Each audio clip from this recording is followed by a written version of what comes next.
हमारे जीवन में सुख और दुख दोनों ही आते हैं और जाते हैं, लेकिन हम सुख के दिनों में अपने को भूले रहते हैं, जबकि हमें सुख के दिनों को और दुख के दिनों को सामान्यतः ध्यान में रखना ही चाहिए, क्योंकि सुख भी आते हैं और चले जाते हैं और उसी प्रकार दुख भी आते हैं और चले जाते हैं। दुख और सुख सिक्के के पहलू के ही समान हैं, लेकिन हम जीव सुख को ही वरीयता देते हैं और सुख के लिए विभिन्न प्रकार का उपाय भी करते हैं। जैसे हमारे शास्त्रों में सुख के लिए उपाय बताए गए हैं, जिसमें सहज उपाय सुख के लिए बताया गया है कि कुचैलिनम दंतो मलोपधारिणम बहवासीनम निष्ठुर भाषणम च सूर्योदय चास्त शयानम विमुंचत श्रीरपि यदि चक्रपाणी।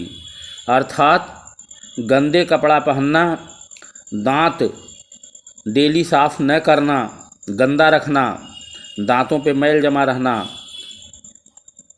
बहवासीनम अर्थात बहवा आसनम ज़्यादा भोजन करना, अधिक भोजन करना, कटुक भाषणम च और प्रतिदिन कटुक भाषण करना, लोगों को दुख देने वाली भाषा का प्रयोग करना, मधुर वाणी न बोलना, ये हमारे जीवन के लिए घातक बताए गए हैं।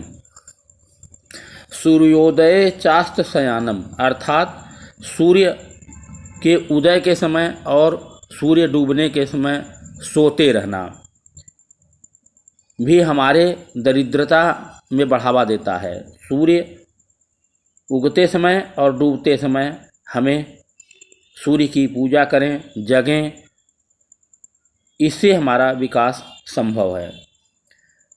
यदि इन कार्यों को हम करते हैं तो हमें हर प्रकार की सुख शांति भी मिलेगी और हर प्रकार का लक्ष्मी जी का भी हमारे घर में निवास प्राप्त होगा।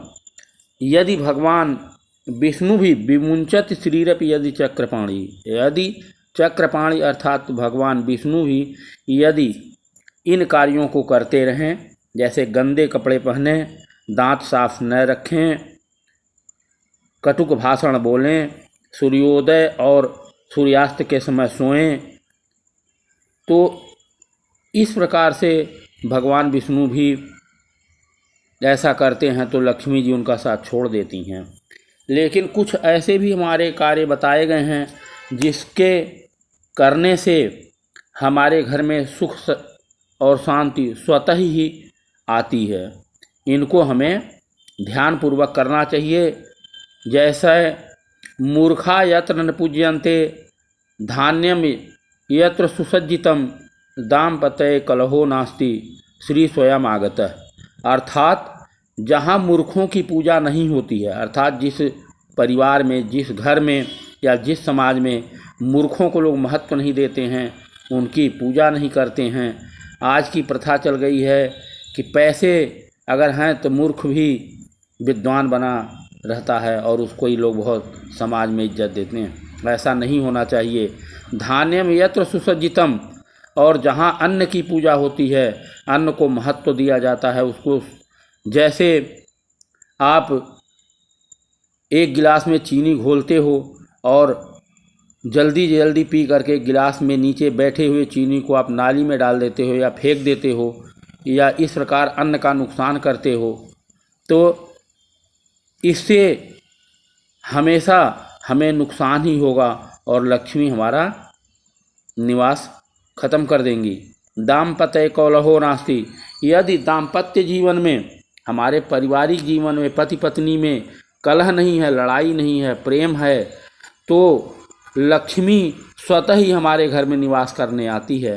अर्थात हमारे घर में सुख शांति आती है और हमें जीवन में सफलता प्राप्त होता है। जो हमारे शास्त्रों में सहज ही इस उपायों को बताया गया है, हमें इनका पालन करना चाहिए और जीवन में हर प्रकार के सुख को प्राप्त करते हुए अपने जीवन का निर्वाह करना चाहिए। इस प्रकार से हमारे शास्त्रों में बहुत सी बातों को बताया गया है जो हमें निश्चय ही पालन करना चाहिए। अनित्यानि शरीराणि विभवो नैव शाश्वत नित्यम सन्निहितो मृत्यु कर्तव्यो धर्म संग्रह। अर्थात शरीराणि नित्य नहीं है, यह शरीर हमेशा नहीं प्राप्त हो सकता। विभवो नैव शाश्वत, और धन दौलत भी शाश्वत नहीं है।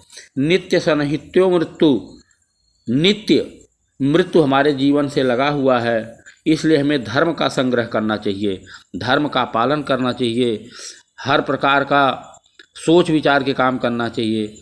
जब ही हम जीवन में सफल हो सकते हैं और हमें हर प्रकार की सुख शांति प्राप्त हो सकती है। इसी के साथ वाणी को विराम देते हैं। धन्यवाद।